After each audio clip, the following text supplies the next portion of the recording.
श्रीमद् भागवत महापुराण का ये बहुत अद्भुत मीठा ग्रंथ है। और इस ग्रंथ को लेकर जब बैठे थे शुकदेव भगवान परीक्षित के पास, तो परीक्षित के साथ सौदेबाजी करने देवता आ गए थे।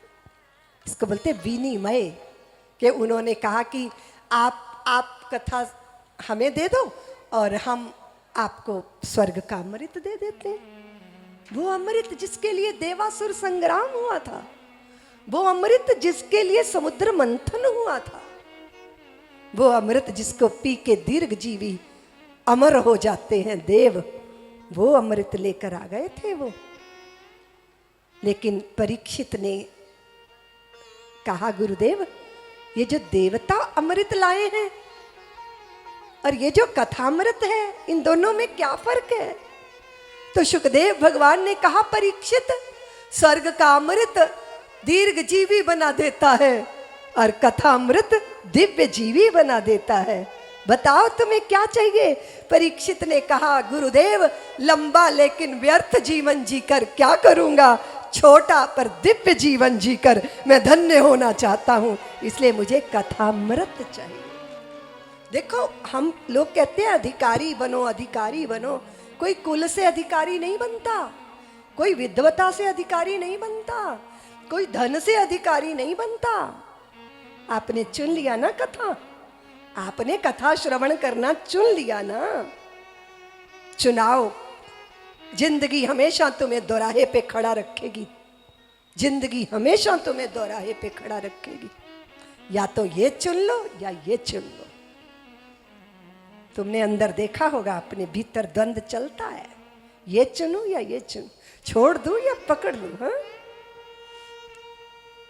हमेशा जिंदगी आपको दोराहे पे खड़ा करेगी और आप जो रास्ता चुन लोगे वो आपकी नियति बन जाएगा, वो आपकी किस्मत बन जाएगा। आज आपने कथा श्रवण करना चुन लिया तो कथा के आप अधिकारी बन गए, आपने चुना है।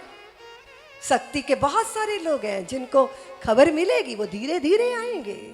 आज उनके लिए दूसरी प्राथमिकता होगी, पर आपके लिए कथा प्राथमिकता बन गई और आपको भगवान के चरणों में बैठने का सौभाग्य प्राप्त हो गया। ये आपका चुनाव है, आपका चुनाव है। मुझे वाणी मिली है, मैं गीत गाऊं या गालियां दूं, ये मेरा चुनाव है। मुझे आंखें मिली है, मैं दर्शन करूं या दुनिया देखता भटकता रहूं, ये मेरा चुनाव है। मुझे जीवा मिली है, भोजन करने की सामर्थ्य मिली है, मैं निर्दोष प्राणियों को खाता रहूं या मैं सात्विक भोजन करूं, ये मेरा चुनाव है। मुझे माँ पिता ने जन्म दिया है, जीवन बर्बाद कर दूं या आबाद कर दूं, ये मेरा चुनाव है। इसीलिए मनुष्य की गरिमा ये है कि वो चुन सकता है।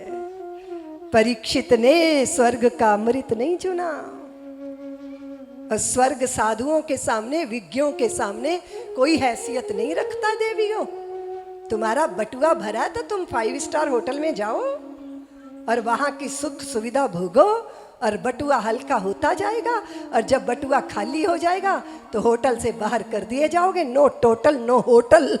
तो स्वर्ग भी होटल जैसा ही है। पुण्यों की पूंजी वहां जाते ही खत्म, और जैसे ही पुण्यों की पूंजी धीरे धीरे समाप्त, तैसे मृत्यु लोक में धक्का देके वापस भेज दिया जाता है। स्वर्ग 5 स्टार होटल से ज्यादा कुछ नहीं है। इसलिए भगवान के भक्त स्वर्ग नहीं चाहते, वो तो वैकुंठ में भगवान के चरणों की शरण चाहते हैं। आपने क्या चुना? छीने पुण्य मृत्यु लोको विशंति।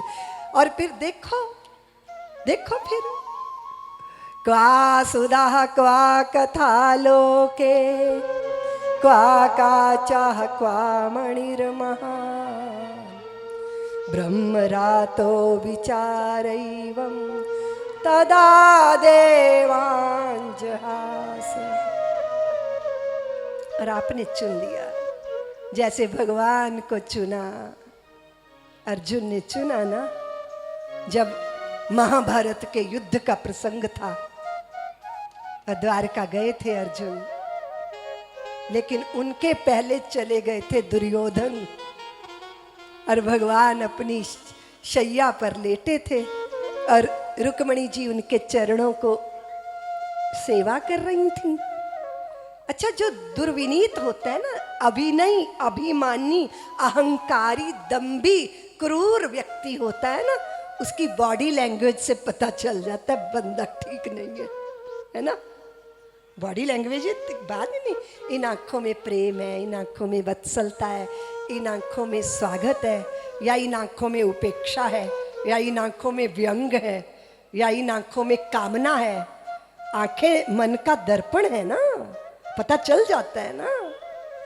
तो दुर्योधन इतना अहंकारी है कि उसने भगवान के शयन कक्ष में भी अर्गला से शब्द नहीं किया, दरवाजे पे हाथ नहीं, कुछ खांसो कुछ खखारो, है ना, ऐसे धंसता चला गया अंदर, जैसे सरसों के खेत में भैंस घुस जाती है। और रुक्मिणी ने देखा कितना अभिनयी, कितना दुर्विनीत, कितना असभ्य है ये। वे चुपचाप उठकर भीतर चली गई और दुर्योधन चारों तरफ देख रहे, मैं कहाँ बैठूं, मैं कहाँ बैठूं। तो भगवान के सिंहासन, जो भगवान की शैया थी ना, सिरहाने एक सिंहासन रखा था, तो ये वहां जाकर बैठ गए। दुर्योधन जी महाराज अकड़ कर बैठे हैं। थोड़ी देर में अर्जुन आए, धीरे से आए और धीरे से भगवान के चरणों पैताने की तरफ बैठ गए और धीरे से हाथ से यूं छुआ। अब पार्थ का स्पर्श और ठाकुर की आंखें खुल गई, भगवान के नेत्र खुले। तो कौन दृष्टिगोचर होगा? कौन देवियों, कौन दिखाई देगा? बोलो ना, कौन दिखाई देगा? भगवान की दृष्टि किस पर गई? अब उन्हें तो नहीं देख सकते ना, वो जो खोपड़ी पे चढ़ा बैठा है। भगवान ने अर्जुन को देखा और बोले, अर्जुन आप आए, पार्थ भारत आप आ गए, आप आ गए। आप कब आए? अभी आया प्रभु। अभी वो उत्तर दे ही नहीं जा रहे थे कि दुर्योधन बोले, केशव मैं भी आया हूँ। तो भगवान ने यूं बोले, अच्छा आप भी आए, पर मैंने पहले अर्जुन को देखा है, इसलिए हम अर्जुन से पूछेंगे, अर्जुन आप किस प्रयोजन से आए? यहाँ आने का उद्देश्य क्या है अर्जुन? तो अर्जुन ने हाथ जोड़ के कहा, प्रभु आपकी आज्ञा से हम युद्ध धर्म में प्रवृत्त हुए हैं, इसलिए मैं युद्ध में आपकी सहायता मांगने आया हूँ। तो दुर्योधन बोले, केशव मैं भी युद्ध में आपकी सहायता मांगने आया हूँ। तो भगवान ना दुर्योधन को दुर्योधन नहीं बोलते, सुयोधन बोलते हैं। बोले, हाँ सुयोधन, पर मैंने पहले अर्जुन को देखा है, इसलिए मैं अर्जुन से पूछूंगा, अर्जुन तुझे युद्ध में मेरी सहायता किस तरह की चाहिए? एक तरफ मेरी शस्त्र धारण करने वाली वीर, शूरवीर, धरती अंबर को एक कर देने वाली, पापियों को नष्ट कर देने वाली, दिशाओं को भी दिशा देने वाली नारायणी सेना है। और एक तरफ मैं शस्त्र नहीं उठाऊंगा, युद्ध नहीं करूंगा, निष्पक्ष रहूंगा, साक्षी बनूंगा, दृष्टा बनूंगा। बताओ तुमको क्या चाहिए? अब दुर्योधन का दिल धकपक धकपक करने लगा कि ये कहीं नारायणी सेना ना मांग ले, और उधर अर्जुन की आंखों में क्रोध के डोरे, रोष आ गया कि प्रभु क्या कह रहे हो? मैं आप में और नारायणी सेना में चुनाव कर लूं? प्रभु, एक तरफ त्रिलोकी का राज होगा और एक तरफ आप होंगे, मैं त्रिलोकी के राज को ठोकर मार दूंगा। नाथ, मुझे आपके चरणों की शरण चाहिए, मुझे और कुछ नहीं चाहिए। दुर्योधन का दिल बल्लियों खुशी से उछलने लगा। उसे तो डर था कि कहीं नारायणी सेना ना मांग ले।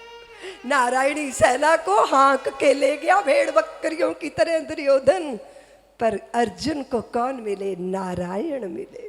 क्या था ये? बोलो ना देवियों, चुनाव था, अर्जुन का चुनाव। अर्जुन ने जगत नहीं चुना, जगदीश्वर चुना। नारायणी सेना नहीं चुनी, नारायण को सुना। अर्जुन ने श्रेष्ठ चुन लिया। और याद रखना, श्रेष्ठ को भी चुनने के लिए संस्कार चाहिए। माँ है कुंती, जिसने सींचा है संस्कारों से। भाई हैं धर्मराज युधिष्ठिर, पांडव पुत्र हैंगे, द्रोण के प्रिय शिष्य हैंगे। इनका चित्त संस्कारों से सींचा गया है। और मैं सदैव कहती हूँ, शक्ति वालों, हम भारतीयों के बच्चे तुलसी के पौधे हैं, जो वासनाओं की शराबों से नहीं, संस्कारों के गंगा जल से सींचे जाने चाहिए। क्योंकि जब उन्हें अवसर मिलेगा तो वो संस्कारों के वशीभूत होकर चुनेंगे और श्रेष्ठ का चुनाव करेंगे। श्रेष्ठ का चुनाव। अर्जुन का जीवन ऐसा होता है। वो अर्जुन के पुत्र अभिमन्यु के पुत्र परीक्षित गर्भ में ठाकुर ने रक्षा की है। परंपरा से ये संस्कार है कि प्रभु के अतिरिक्त कुछ नहीं, श्री श्याम के अतिरिक्त कुछ नहीं। मेरे सदगुरु, मेरी परंपरा, मेरी श्रेष्ठ संस्कृति, मेरा संस्कार, इसके लिए न्यौछावर कर दूंगा मैं सब कुछ। और कदाचित मुझे मेरे देश का हित चुनना होगा तो मैं अपने हित को त्याग दूंगा, अपने राष्ट्र के हित का चुनाव करूंगा, राष्ट्र हित सर्वोपरि मानूंगा। ये संस्कारों से आता है। सब्सक्राइब करें साध्वी ऋतंभरा जी के YouTube चैनल को और हमारे वीडियोस को सबसे पहले देखने के लिए बेल आइकन को दबाना न भूलें।